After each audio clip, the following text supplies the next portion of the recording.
So welcome back everyone, Mike here. That little clip that I just played was from last night. That was over at our friend's house, the Bovas.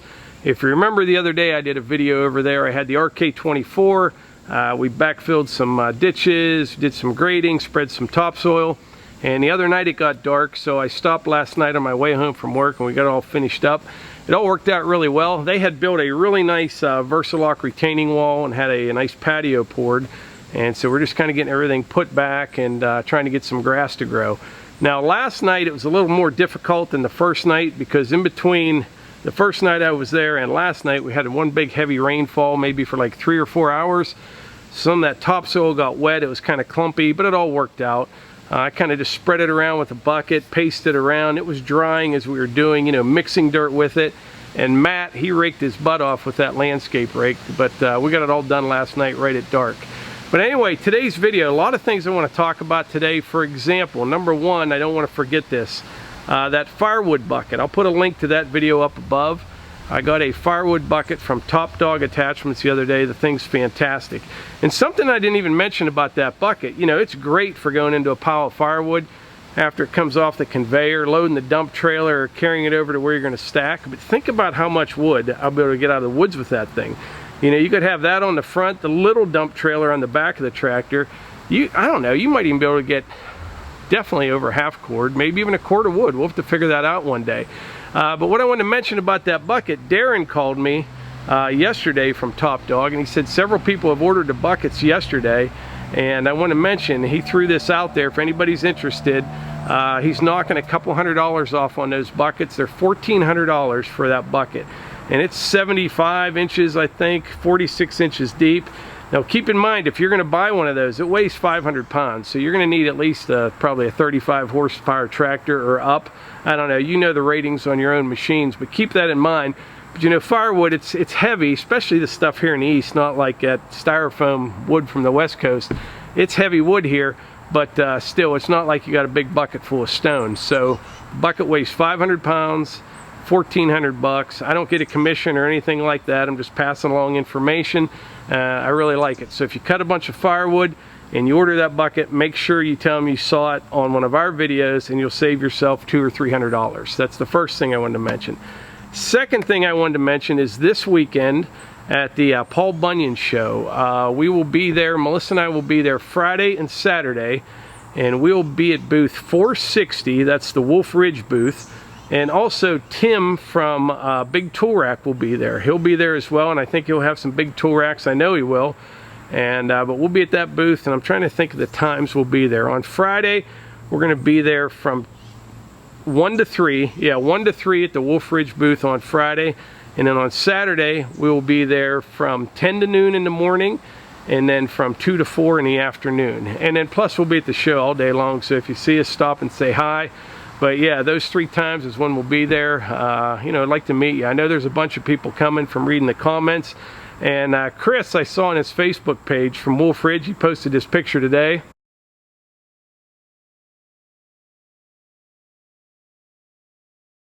So he's got a whole bunch of splitters and all kind of stuff coming to the show. It's a really neat show if you're into that type of stuff. And it's nice. We meet a lot of nice people at these. Boonville, we had a great time. And we met people here at Bunyan last year, and it looks like the weather, looks like it's going to be flannel weather. It looks like it's going to be kind of cool. It's been hot the last couple days, but Friday I think it's a high in the mid 60s. Saturday's the same way. Be a nice day for a forestry show. So a lot of people ask what type of cameras we use for our videos. We've gone over it before, but we know there's a lot of new people. This little one right here, that's a Sony FDR-X 3000. I have 2 of those. I have this Canon M50 mirrorless, the Canon 80D right here. I have Rode mics on both. And this new one. The new one is the replacement. I really like these cameras. This is the one that I rototilled up the other day. Yeah.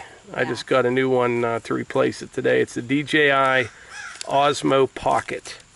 Really, really like these little cameras. They're handy, but they're small. You can lose them, or they can fall out of a cup holder. You can brush hog them or rototill them up. You got to be careful. I'm just glad it was you and not me or the kids. Yeah. So that's the story on the cameras, and the editing software I use is iMovie. How many times a week do we get asked those questions? That's a very common question, and I'm glad you're doing this video because this will be helpful just to reference people to it. Yeah. Yeah, so the Dji Osmo, this looks like it hasn't changed. Nope, everything's the same. Okay. Pull it out of the case once. Show them. It'll probably even power up. You have to pull that thing out. Yeah. Hit the power button. Well, I have to pull this too. Is there another little tab there? Yeah. Hold it up level like so.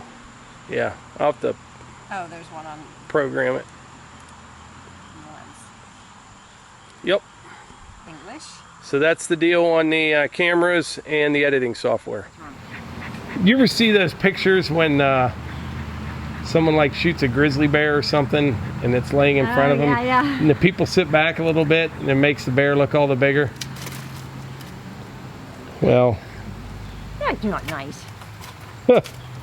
So what do you want to mention, Melissa?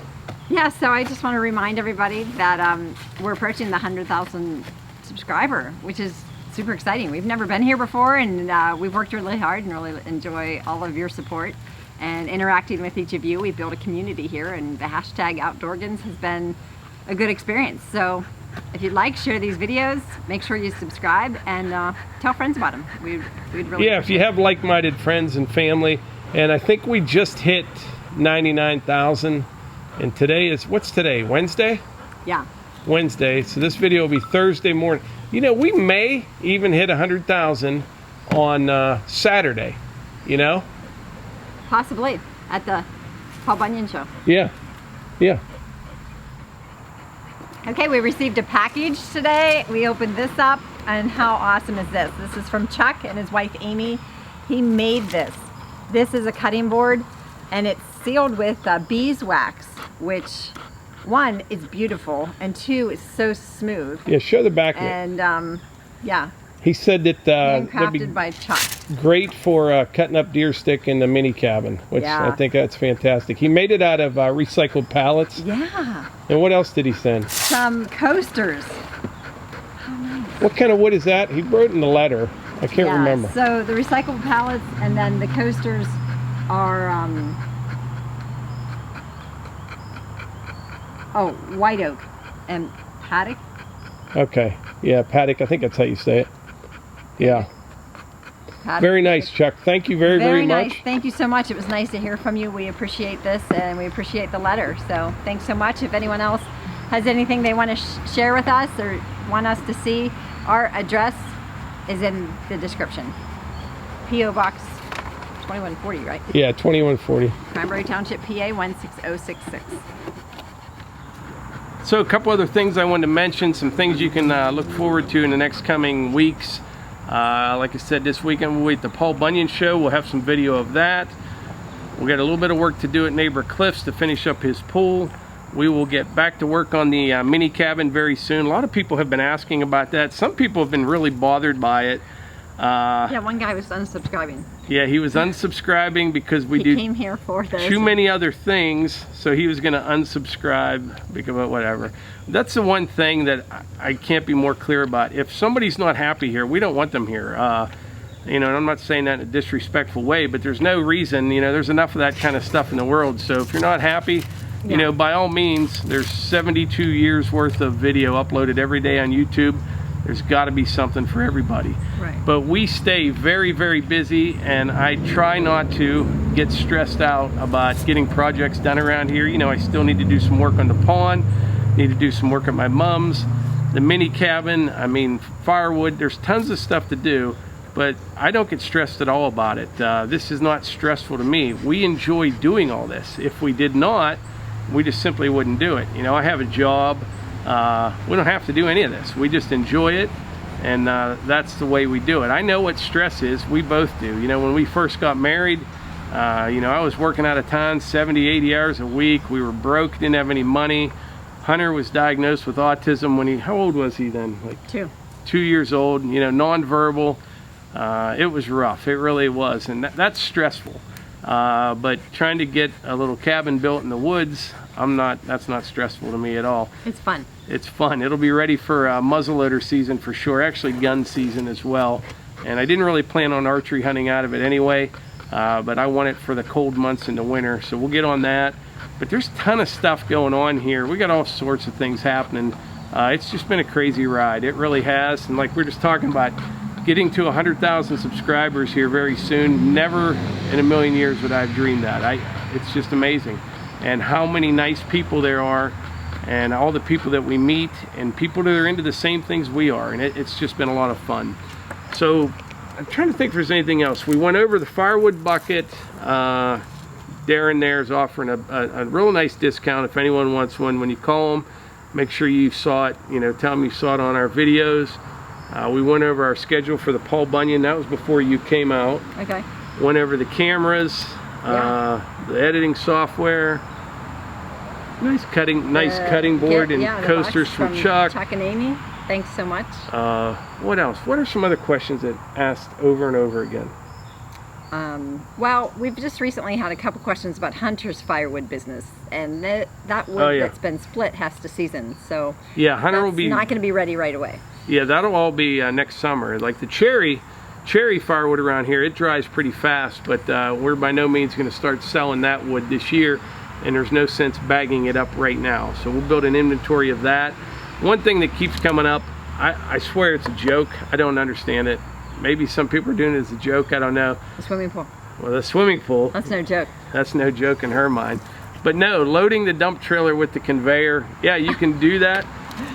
Literally 20 a day or something like that, because I try to explain our whole system. We sell firewood all different ways and shapes and sizes, but I think what people may be missing is green versus dry firewood. So in other words, if I'm splitting firewood, there's no sense loading it right into the dump trailer because it's not ready to sell. People around here, they want their firewood dry and seasoned. Now at some point, maybe I can convince some people to take it green and give them a discount, but that's not the way they operate around here. People around here, some of them burn wood to heat their homes, but the majority of the wood that we sell goes to outdoor, patios, fire rings, and camping. Camping and like bonfires. Some people have a fireplace in their house. Most of the heat from one of those goes right up the chimney, but they like burning wood. So I think the people that really rely on it for heat would probably try to save as much money as they could, buy a year or two in advance. That's not most of our customers around here. So that's why I don't dump it, from the conveyor right into the dump trailer, because I'm just going to dump it on the ground again, and it really wouldn't do them any good. I'm really anxious to use that firewood bucket more, not only for going in the pile, but taking it out in the woods. Between that and the dump trailer, I'm curious to see how much wood we can get out of the woods with that setup right there. And like I mentioned at the beginning of this video, keep in mind that's a 500-pound bucket. It'll work on a tractor or skid loader. It's got the standard quick attach on it, but it's 500 pounds. So if you have a subcompact tractor, you're probably not going to want to buy that bucket. They do have smaller ones though, and I think even bigger ones. That one's the 75-incher, and keep that in mind. Is there anything else? I think that's about it. I hope to see a bunch of you at the Paul Bunyan show on Friday and Saturday. It'll be a lot of fun. It'll be nice to see you. The weather looks good. It's going to be nice and cool. Should be fun. Yeah, looking forward to it. But anyway, I think that's about it. Like I always say, if you enjoy these videos, please hit the like button, click subscribe, and share them with your friends. Thanks. Thanks.